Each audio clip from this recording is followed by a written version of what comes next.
देखने को मिली थी, वह पुनः आज प्रधानमंत्री मोदी जी के मार्गदर्शन और नेतृत्व में उत्तर प्रदेश के अंदर फिर से अपने पुरातन गौरव को स्थापित करने के जो भाव पैदा हुए हैं, वह एक सकारात्मक दिशा में आगे बढ़े हैं।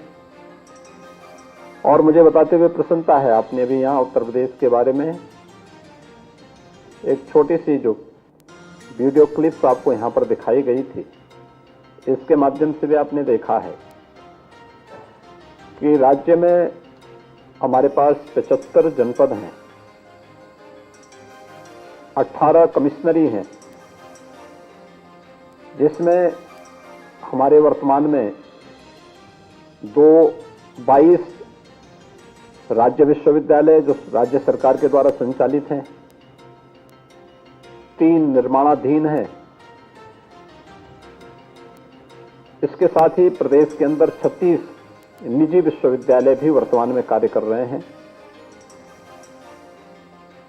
2 केंद्रीय विश्वविद्यालय के साथ साथ 2 एम्स,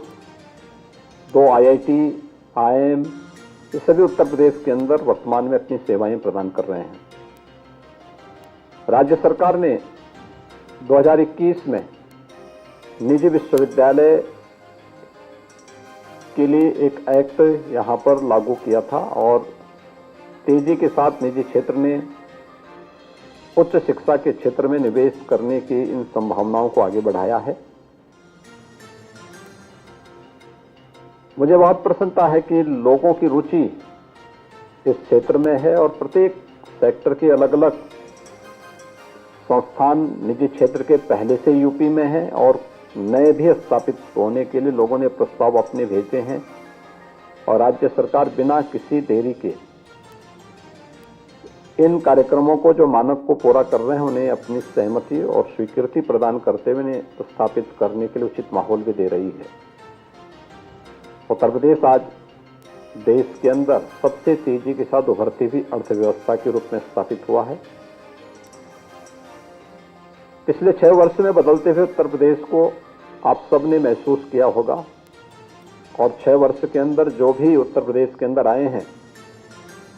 उन्होंने यहाँ के आम जनमानस के मन में विकास के प्रति और अपनी विरासत के प्रति एक नई ऊर्जा को भी देखा होगा और इसीलिए आज आपका आगमन उत्तर प्रदेश की दृष्टि से और आपके एक नए निवेश के डेस्टिनेशन के रूप में, एक नए स्थल के रूप में बहुत महत्वपूर्ण हो जाता है। मैं आप सबको आमंत्रित करूंगा कि हमारे पास राज्य स्तर पर वर्तमान में शासन के द्वारा संचालित महाविद्यालयों की, विश्वविद्यालयों की, तकनीकी संस्थानों की एक लंबी श्रृंखला है, लेकिन 2020 में प्रधानमंत्री मोदी जी के नेतृत्व में नेशनल एजुकेशन पॉलिसी लागू होने के बाद जिस एक नई स्वस्थ प्रतिस्पर्धा को आगे बढ़ाने की संभावना है, मुझे लगता है कि उत्तर प्रदेश उसका सबसे महत्वपूर्ण केंद्र बिंदु बन सकता है। और आप सबको मैं आमंत्रित करूंगा कि हमारे बहुत सारे जनपद ऐसे हैं जिन जनपदों में अभी कोई विश्वविद्यालय किसी भी स्तर का, यानी स्टेट यूनिवर्सिटी या हमारी कोई टेक्निकल यूनिवर्सिटी या मेडिकल यूनिवर्सिटी या कोई भी अन्य इस प्रकार का महत्वपूर्ण उच्च शिक्षण संस्थान नहीं है। कॉलेजेस हैं, पॉलिटेक्निक हैं, हमारे पास प्रदेश के अंदर लगभग 1000 के आसपास कॉलेजेस हैं। हमारे पास 2000 के आसपास पॉलिटेक्निक और वोकेशनल एजुकेशन के इंस्टीट्यूशन भी हैं। लेकिन बहुत सारे जनपद ऐसे हैं जहां लोगों की तमन्ना होती है कि हमारे पास कोई एक यूनिवर्सिटी हो, कोई अच्छा ग्रुप आकर के वहां पर क्वालिटी ऑफ एजुकेशन की दिशा में कुछ नया प्रयास प्रारंभ करें। आज का नौजवान इनोवेशन पर विश्वास करता है, वो देखना चाहता है देश और दुनिया में शिक्षा के क्षेत्र में जो कुछ भी परिवर्तन हो रहे हैं वो उस दिशा में अपने कैरियर को आगे बढ़ाना चाहता है। और यह एक अवसर है कि नीप उस दिशा में एक अवसर प्रदान कर सकता है। हर सभी निजी क्षेत्र का हो या सरकार के द्वारा संचालित कोई संस्थान हो, आज के दिन पर प्रत्येक व्यक्ति के सामने अपने आप को साबित करने की एक चुनौती है, और न केवल व्यक्ति के सामने बल्कि संस्थानों के सामने भी। टिकेगा वही जो इस प्रतिस्पर्धा का हिस्सा बनेगा और स्वस्थ प्रतिस्पर्धा का हिस्सा बनते हुए अपने आप को साबित करेगा। यह अवसर उत्तर प्रदेश आपको देगा, और इस दिशा में मैं आपसे चाहूंगा कि हम लोग, अभी हमारी निजी विश्वविद्यालय की अपनी पॉलिसी है, लेकिन बहुत शीघ्र हम लोग इस दिशा में प्रयास करेंगे कि जिन क्षेत्रों में, शिक्षा के क्षेत्र में, आपने कल नीति आयोग के जो अभी ताजा रिपोर्ट देखी होंगी, 2015-16 की तुलना में 2019-20 में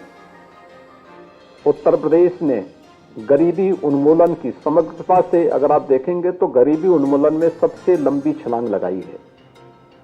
एक बहुत सकारात्मक दिशा में उत्तर प्रदेश ने विकास के क्षेत्र में, ये केवल विकास का, आर्थिक विकास का मायना केवल आर्थिक विकास नहीं होता है, बल्कि बहुआयामी विकास के मायने शिक्षा, स्वास्थ्य, कृषि के क्षेत्र में, स्किल डेवलपमेंट और एम्प्लॉयमेंट के क्षेत्र में क्या कुछ किया है। इस दिशा में जो सकारात्मक परिवर्तन उत्तर प्रदेश के अंदर, जैसे आप सस्टेनेबल डेवलपमेंट गोल को अचीव करने के दिशा में जो प्रयास प्रारंभ हुए हैं, देश के अंदर सबसे अच्छी छलांग उत्तर प्रदेश ने लगाई है। और अगर इन 6 वर्षों की आप देखेंगे, इन 6 वर्षों में उत्तर प्रदेश ने लगभग 5.5 करोड़ लोगों को गरीबी से मुक्त करके एक स्वस्थ दिनचर्या और जीवनचर्या को आगे बढ़ाने के लिए उन्हें प्रेरित किया है। एक बहुत सकारात्मक ऊर्जा पूरे देश के देने के लिए होगी है। और इस दिशा में मैं चाहूंगा कि ये बातें इस बात को बताती हैं कि लोग, जो कल नीति आयोग की रिपोर्ट भी बताती है कि शिक्षा के क्षेत्र में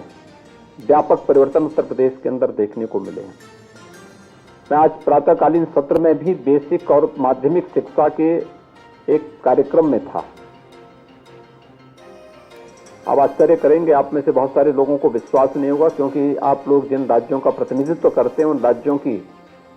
कुल आबादी से हमारे बेसिक एजुकेशन में सरकार के द्वारा संचालित जो संस्थान है उनमें जो बच्चे अध्ययन कर रहे हैं उनकी तुलना करना। 1,91,00,000 बच्चों को डीबीटी के माध्यम से आप 2300 करोड़ रुपए की राशि मैंने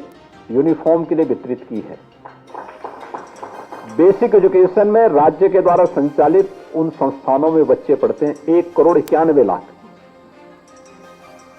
और प्रत्येक बच्चे के लिए यूनिफॉर्म के पैसे हम यहां से देते हैं, जिससे गरीबी रेखा के नीचे जीवन यापन करने वाले हर बच्चे को और एजुकेशन में ड्रॉप आउट रेट को पूरी तरह समाप्त किया जा सके। अनुमान करिए 1,91,00,000 केवल हमारे यहां बेसिक एजुकेशन में बच्चे हैं, और वह तो सरकारी संस्थानों में अध्ययन करते हैं। माध्यमिक शिक्षा में इस वर्ष हमारे यहां 56 लाख बच्चों ने परीक्षा में भाग लिया था। अनुमान कर सकते हैं कि कितनी संभावनाएं यूपी के अंदर हैं, और ये केवल यूपी बोर्ड की बात कर रहा हूं मैंने सीबीएसई, आईसीएसई बोर्ड की चर्चा भी नहीं की है। और हायर एजुकेशन में भी यहां अगर छात्रों की संख्या आप देखेंगे बहुत ज्यादा है, यानी 25 करोड़ की आबादी तो केवल उत्तर प्रदेश की है। उत्तर प्रदेश से सटे हुए जो अन्य राज्य हैं, और बिहार है, झारखंड है, छत्तीसगढ़ है, मध्य प्रदेश, राजस्थान, हरियाणा के कुछ क्षेत्र हैं, उत्तराखंड का है, नेपाल की तराई का पूरा क्षेत्र 550 किलोमीटर की सीमा नेपाल की उत्तर प्रदेश से जुड़ती है। ये सभी अपनी शिक्षा के लिए, अपने स्वास्थ्य के लिए,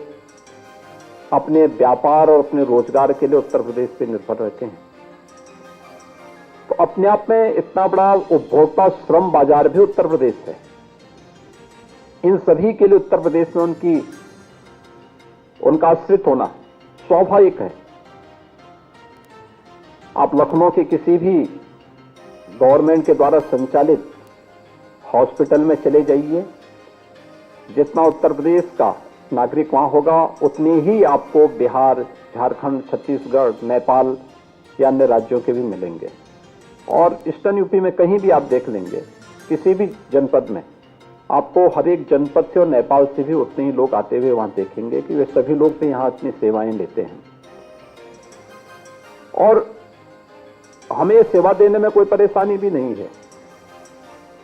क्योंकि राज्य के पास क्षमता है, राज्य एक सकारात्मक दिशा में आगे बढ़ा है।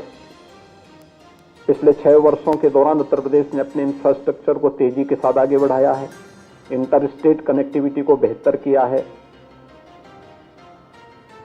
प्रदेश के अंदर आज के दिन पर हमारी जो कनेक्टिविटी बहुत अच्छी हुई है, 1 डिस्ट्रिक्ट 1 मेडिकल कॉलेज की तरफ उत्तर प्रदेश बढ़ा है। 1947 से लेकर के 2017 तक उत्तर प्रदेश में केवल 12 गवर्नमेंट मेडिकल कॉलेज बन पाए थे। आज 45 मेडिकल कॉलेज हमारे बन के तैयार हो चुके हैं, 16 पे कार्य चल रहा है। और अब हमने पीपीपी मोड पर जो जनपद हमारे छूटे हुए थे वहां पे मेडिकल कॉलेज की स्थापना का कार्य हम करवा रहे हैं, जिनमें 4 के साथ हमारा एमओयू संपन्न होने के बाद वहां पे मेडिकल कॉलेज की स्थापना का कार्य आगे बढ़ चुका है। शेष अन्य जनपदों में भी हम तेजी के साथ आगे बढ़ रहे हैं। ऐसे ही हम लोगों का प्रयास होगा कि जो जनपद अच्छे विश्वविद्यालय के लिए उस दिशा में प्रयासरत हैं, अभी हम लोगों ने प्रदेश के ही निजी क्षेत्र के द्वारा संचालित संस्थानों को इसके लिए आकर्षित किया है कि अगर उनकी इच्छा है कि वे राज्य विश्वविद्यालय के रूप में मान्यता लें, तो अपनी पूरी प्रॉपर्टी को अगर राज्य को देंगे तो हम उन पर विचार करेंगे। अगर वहां उस जनपद में कोई विश्वविद्यालय नहीं है, चित्रकूट से, शाहजहांपुर से और बागपत से मुझे 3 प्रस्ताव प्राप्त हुए हैं, जहां पर हम लोग एक दिशा में आगे बढ़ना प्रारंभ किए हैं। लेकिन बहुत सारे जनपद ऐसे होंगे जहां पे निजी क्षेत्र को ही विश्वविद्यालय स्थापित करके उस दिशा में कार्य करना होगा। और शिक्षा के क्षेत्र में आपके पास एक लंबा अनुभव है, आपके इस अनुभव का लाभ उत्तर प्रदेश को प्राप्त हो, या उत्तर प्रदेश के प्रति आपका जो आत्मीय लगाव है, उस आत्मीय लगाव को ध्यान में रखते हुए आपको उत्तर प्रदेश सरकार भरपूर सहयोग करेगी और इस दिशा में आवश्यकता पड़ेगी तो हम लोग कुछ उन जनपद जो अभी भी शिक्षा के क्षेत्र में, एजुकेशन के पैरामीटर में अभी भी पीछे हैं, वहां पर हमें